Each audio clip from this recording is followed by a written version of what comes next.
동원 여러분 안녕하세요. 오늘이 동지입니다. 동지. 그래서 이날이 되다 보니까 좀 감회가 새로워 가지고 오늘 여러분들과 함께 상고시대의 철들을 한번 알아보고 거기에 관련된 우리들의 정신세계가 어떤 식으로 발전해 왔는지를 한번 알아보도록 하겠습니다. 우리말 중에 철들었다, 철부지, 부지라는 말이 모른다는 소리거든요. 아니 불자에 알지자니까 그 철부지란 말이 철을 모른다는 소리고, 철들었다라고 하는 것이 이제 농사 지을 줄을 안다 하는 농경문화의 그 언어들입니다. 이게 그래서 지구상에서 봄, 여름, 가을, 겨울,春하,秋동 이걸 갖다가 이제 24절 24개로 나누어 가지고 1년을 24개로 나누어 가지고 절기라고 했죠. 그 중에서 이제 봄은 춘분, 가을은 추분, 여름은 하지, 겨울은 동지. 이 네 개는 대부분 다 이해가 됩니다만은 그 중간 사이사이에 많이 낀 것들은 고구, 청명, 한식, 작은 여름, 큰 여름, 초복, 중복, 말복 이렇게 해가지고 24가지 그 절기를 집어넣어 놨습니다. 더 웃기는 거는요, 한 절기가 24절기이기 때문에 1년 12달을 따져 놓고 보면은 그 절기가 한 달에 2번쯤 있다는 소리죠. 한 달에 2번쯤 있으면은 보름에 한 개씩이란 말이거든요. 15일에 한 개씩이라는 소리인데, 웃기게 이 15일에 한 개씩이면은 그 15를 5일에 한 번씩 3개가 또 나눠져 있습니다. 근데 한 절기가 예를 들어서 동지가 있으면은 동지에 초후, 후를 집어넣습니다. 그래서 초후, 중후, 말후 이래가지고 24절기에 3개를 곱하니까 3, 4, 12, 72절후가 되죠. 그래서 24절기와 72절후 이거 2개를 합해가지고요, 우리 간단하게 한마디 합니다. 기후라고 그럽니다. 여러분 기상, 기후 할 때요, 그 하늘에 떠 있는 기의 상태, 이게 기상이잖아요. 그래서 바람이 불고 비가 오고 먼지가 날리고 하는 그런 기상이라 그러는데, 기후라는 말은 기의 3등분한 상태가 드러난 걸 기후라 그럽니다. 절기와 절후를 합한 말이거든요. 그런데 더 재미있는 게 24절기와 72절후가 이게 지구상에서 바라봐 가지고 인간이 느끼는 계절 감각을 설명하는 것인데, 이게 그럼 미국 땅에도 맞을까요? 유럽 땅에도 맞을까요? 어디에 맞느냐 하면요, 만주의 요하강 일대에서가 맞습니다. 24절기가요. 요하강이라 그러면은 이게 우리 요하강을 이 기역자, 거꾸로 된 기역자 형태를 이렇게 만주에서 중국 땅이 밑으로 흐르고 있는데, 이게 요하강 오른쪽을 요동이라 그러고 요하강 서쪽을 요서라 그러거든요. 근데 요하강을 중심으로 해가지고 이렇게 살아왔던 사람들이 만든 게 기후입니다. 우리는 그걸 요하문명 또는 홍산문명이라 그러죠. 내몽고 자치구에 있는 현재의 도시 이름은 적봉시인데, 적봉이란 말이 빨간 적자에다 봉우리 봉자, 그게 우리말로 홍산입니다. 붉은 산이라는 뜻이거든요. 홍산 그 자체가요, 자철광이 많아가지고 산이 진짜 붉게 보입니다. 그 홍산 일대를 거쳐가지고 요하강 일대를 쭉 내려온 이것들이 과거 우리 선조들이 살았던 곳이거든요. 지금 이거 홍산 문명이라 그래가지고 중국 황하 문명보다 2000년 내지 3000년을 더 앞서가지고 중국 애들이 지금 이제 자기들 황하 문명이 최고 문명이라고 폼 잡다가 요하 문명이 딱 발견되고 나부터는 입을 쭉 다물고 이거 우리 거 아니네. 고조선 거네.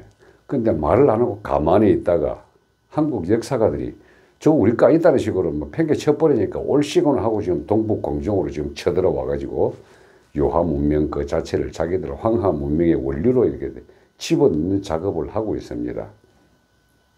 거기가 하가점 원래 문명은요 도구의 발달사를 따라서 문명이라고 이름을 짓거든요. 그래서 문화라고 하는 것은 삶의 형태를 갖다가 설명하는 것이 문화라고 합니다. 그래서 요하 문명 그 일대에 보면 마을 이름을 따가지고 그게 문화를 갖다가 넣습니다. 하가점 상청문화, 하가점 하청문화 뭐 이런 식으로 그렇게 문화를 집어넣는데 거기서 문화의 일부분으로서 우리의 철부지가 있고 철이 있고 절기가 있고 절후가 있는 겁니다. 왜? 사람이 살아가는 생각의 형태를 보이지는 않지만은 이 하늘, 땅, 구름, 별, 사람, 천문, 그 불어오는 바람, 땅의 기운 이걸 뭉뚱그려 합해가지고 인간이 느낄 때 춥다, 덥다, 서늘하다, 뭐 등등 이렇게 이제 단어로 표현하지 않습니까? 근데 이게 이제 동지가 되면은요, 제가 오늘 이 동지를 설명을 하게 된 이유가 이게 옛날로 우리의 설이었습니다. 설. 설이란 게 뭡니까? 한 해가 끝마치고 그 다음에 시작되는 거거든요. 그럼 원래 이제 동지부터 춘분의 통상 2월 4일 또는 2월 5일이거든요. 그 12월 22일에서 2월 4, 5일. 그래서 요게 약 한 두 달, 한 20일 정도, 약 3개월 가량 되는데 이게 인간이 느끼는 겨울입니다. 그 새시라 그럽니다. 세월이 시작됐다 그래가지고 새시 풍속이라 그러죠. 그리고 동지라고 하는 거는 겨울에 이르렀다. 그래서 그 춘분까지를 이제 겨울이라 그런단 말이죠. 겨울 동자거든요. 이를 지자기 때문에 동지라 그러는데 이게 아주 재밌는 게 이제 이 요하 쪽에서 이 동지가 딱 시작을 때가 나왔다고 말씀을 드렸는데 왜 요하 쪽에서 나왔을까? 저는 우리 이 상고시대의 정신세계를 연구하다 보니까 우리 상고시대의 상고 역사를 갖다가 아니 공부할 수가 없습니다. 그래서 요하 문명, 적보 문명 그것도 뭐 아주 주의 깊게 한번 살펴봤더랬고 특히 유라시아 북방 유목 민족사에 대해서 상당히 재미있게 파고들어 봤습니다. 그 지금 우리는 한반도 남쪽에 쪼그라 들어가지고 요만한 것을 여기서 5천만 인구가 살면서 전 세계 7등 국가로 만들었단 말이죠. 얼마나 뛰어난 민족인지 모르죠. 근데 지금 예를 들어서 이제 환단 고기류 이렇게 해가지고 국수주의자들 해가지고 뭐 동서 이말리, 남북 오말리 이래가지고 뭐 거대한 제국이 있었다라고 이야기하는 그 환단 고기류에 그 유라시아 대민족 제국의 북방 초민족이 다 우리 민족이었다가 아니고요. 우리 한민족은 그 중에 일부분이었습니다. 이렇게. 일부분인데 그 일부분으로 갈리기 전에 9개의 족속이 우리 기록에 드러난 9개의 족속이 만들어낸 게 공자가 이야기한 9개의 민족, 구이족이 엄청나게 많지 않습니까? 여진, 거란, 돌걸, 예족, 맥족 이런 많은 족속들이 쭉 흩어져 살았던 그곳이 이제 우리 기록된 역사에서는 고구려, 신라, 백제로 이렇게 되거든요. 근데 이 삼국이 고구려가 있는 장소가요. 바이칼 호수와 북방 홉스골 호수에 있는 거기가 고구려라는 사실이 너무 많이 드러납니다. 거기서부터 밑으로 쭉 내려. 왜 고구려가 거기로부터 시작하려고 밑으로 쭉쭉쭉쭉 내려가지고 중국 대륙 북쪽에 지반성, 시안이라 그러죠. 옛날 장안이라 그러는데 왜 거기까지 왔냐? 날씨 때문에. 점점 추워지니까 점점 따뜻한 곳을 골라가 여기까지 내려왔지. 쉽지 고구려 시조, 고준몽이나 동명성왕이나 이름 붙여진 이 친구들이 움직이던 곳은 바이칼 호수 옆이었습니다. 그 고구려의 족속이 말이죠. 예족이나 맥족의 그 일부분이었다라고 하는 것이 지금 그 바이칼 호수 옆에 가보면은 부리야트 공화국 자치주가 있습니다. 이게 그 부리야트 공화국의 수도가 울란우데거든요. 그 몽고 북쪽에 있는 울란우데라는 도시가 있는데 이 울란우데에 사는 부리야트족이요. 지금 우리 한국인들하고 유전자 분석을 해보면 99.9%가 같은 사람입니다. 그 울란우데에 있는 사람들이 제가 그걸 확인하느라고 이제 바이칼을 2번 갔었거든요. 그 2번 가가 보면 볼수록 우리 족속입니다. 그리고 그 나라 사는 사람들 이름이요. 부리야트족 이름들이 제가 고구려 때 제일 고구려 역사를 공부하면서 왜 이 나라 사람들의 이름이 지금 이름하고 전혀 다를까 하는 것 중에 얼지문덕이라는 이름이 있었는데 그 부리야트 사람 이름에 올지모돈이란 말이 엄청 많습니다. 이게 모돈이라는 성이 많고요. 올지모돈이 한자로 표현하면 얼지문덕이거든요. 근데 내가 거기 이 사람들하고 사진을 좀 찍었는데 사진 보는 사람이 네 동생이냐 할 정도로 그렇게 닮았습니다. 이렇게. 그리고 그 부리야트족 고구려가 살던 그쪽 동네가 조금만 밑으로 보면은 우리 지구상으로 보면 북위 66.6도입니다. 이렇게. 66.6도에서 오늘 같은 동지가 딱 되면은요. 태양이요. 안 뜹니다. 그냥. 그냥 지평선에서 꼭 묶여 있습니다. 이렇게. 그 보였다 말았다가 보였다 말았다 안 보이다가요. 한 사흘 지나고 25일이 딱 되면은 태양이 싹 떠오릅니다. 이게. 제가 바이칼 호수 가가지고 바라봤던 것이 그때 싹 떠오를 때는 말이죠. 바이칼에 하얀 갈매기들이 무지무지하게 많거든요. 그게 이제 호수인데도 불구하고 그렇게 흰 갈매기가 많습니다. 그런데 흰 갈매기뿐만 아니라 검은 까마귀도 무지하게 많습니다. 그게 아주 웃깁니다.